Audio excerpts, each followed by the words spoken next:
राहुल उन लोगों में से था जो भीड़ में खड़े होकर भी अकेले होते हैं। बाहर से देखने पर एकदम सामान्य, साफ कपड़े, साधारण चेहरा, जरूरत से ज्यादा चुप रहने की आदत। लेकिन अंदर अंदर कुछ था जो हर दिन थोड़ा थोड़ा ढह रहा था। उम्र 32 साल। शहर में किराए के एक छोटे से कमरे में रहता था। कभी एक आईटी कंपनी में काम करता था। अच्छी सैलरी, तय दिनचर्या, भविष्य के प्लान। लेकिन 6 महीने पहले एक ईमेल आया था, ड्यू टू रीस्ट्रक्चरिंग। बस वहीं से सब बिखर गया। ईएमआई की तारीखें कैलेंडर पर चुभने लगी थीं। मकान मालिक की नजर हर महीने और कठोर हो जाती। मां की दवाइयों की लिस्ट लंबी होती जा रही थी। पिता फोन पर कुछ नहीं कहते थे, लेकिन उनकी खामोशी में शिकायत थी। और समाज समाज तो बिना कुछ बोले भी बहुत कुछ कह देता है। दिन में राहुल लोगों के सामने मुस्कुरा लेता, दोस्तों से कहता कुछ ना कुछ हो जाएगा। लेकिन रात रात अलग होती थी। छत की तरफ देखते हुए वह अक्सर सोचता, अगर मैं अचानक गायब हो जाऊं तो क्या किसी को क्या पता चलेगा। और उस रात राहुल ने कुछ वैसा ही किया। बारिश हो रही थी। बारिश बहुत जोरदार थी। ऐसी बारिश जो शहर की रोशनियों को धुंधला कर देती है, आवाजों को दबा देती है और इंसान के भीतर की खाली जगह को और गहरा कर देती है। रात के 1 बजे से थोड़ा ऊपर का वक्त था। राहुल ने बिना कुछ सोचे बाइक उठाई और निकल पड़ा। न कोई प्लान, न कोई मंजिल। फोन साइलेंट पर था। बस उसे तो निकलना था, उस दुख भरी जिंदगी से दूर। शहर की आखिरी सीमा पार करते ही सड़क एकदम से सुनसान होने लगी। स्ट्रीट लाइट्स के बीच अंधेरा फैलने लगा। तभी अचानक उसकी नजर एक पुराने से रेलवे स्टेशन पर पड़ी। बोर्ड आधा टूट चुका था, अक्षर घिस चुके थे। मुश्किल से पढ़ा जा सकता था, शिवपुरा हॉल्ट। राहुल को याद नहीं था कि इस इलाके में कोई स्टेशन है भी। उसने बाइक धीमी की, फिर रोक दी। न जाने क्यों स्टेशन पूरी तरह सुनसान था। न कोई ट्रेन, न कोई यात्री, सिर्फ बारिश की बूंदें और दूर कहीं कुत्तों के भौंकने की आवाज। वह प्लेटफॉर्म पर चढ़ा ही था कि पीछे से एक आवाज आई, ट्रेन का इंतजार है। आवाज धीमी थी लेकिन साफ। राहुल पीछे आवाज की तरफ मुड़ा। एक बूढ़ा आदमी खड़ा था, रेलवे की पुरानी वर्दी पहने, हाथ में लालटेन लिए, चेहरा झुर्रियों से भरा, लेकिन आंखें अजीब तरह से जागी हुई।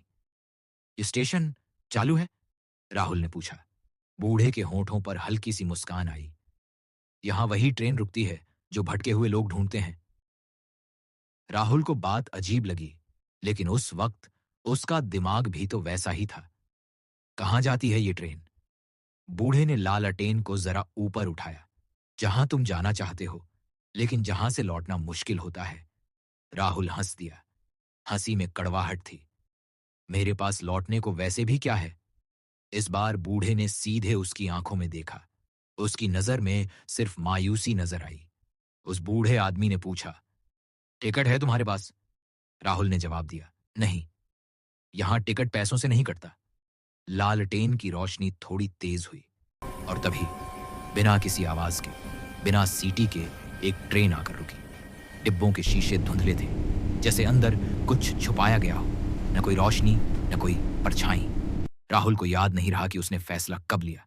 बस उसके पैर खुद ब खुद आगे बढ़ गए। जब उसकी आंख खुली, सुबह हो चुकी थी। वह एक छोटे से कस्बे में था। स्टेशन से बाहर आते ही पक्की सड़क, छोटी छोटी दुकानें, पेड़, चाय की खुशबू, सब कुछ बहुत सामान्य। एक बोर्ड पर लिखा था, स्वागत है, सुखनगर। नाम सुनते ही राहुल के चेहरे पर अजीब सी शांति उतर आई। यहां कोई उसे नहीं जानता था, फिर भी हर कोई मुस्कुराकर बात करता। चाय वाला बिना पैसे लिए चाय दे देता। दुकानदार कहता, रह लो भैया, खाली कमरे बहुत हैं। एक फैक्ट्री में उसे बिना इंटरव्यू के काम मिल गया। सब कुछ बहुत आसान। पहले हफ्ते राहुल ने चैन की नींद सोई। दूसरे हफ्ते उसने खुलकर हंसना सीखा। तीसरे हफ्ते उसे लगा, शायद मेरी जिंदगी यहीं से शुरू होनी थी।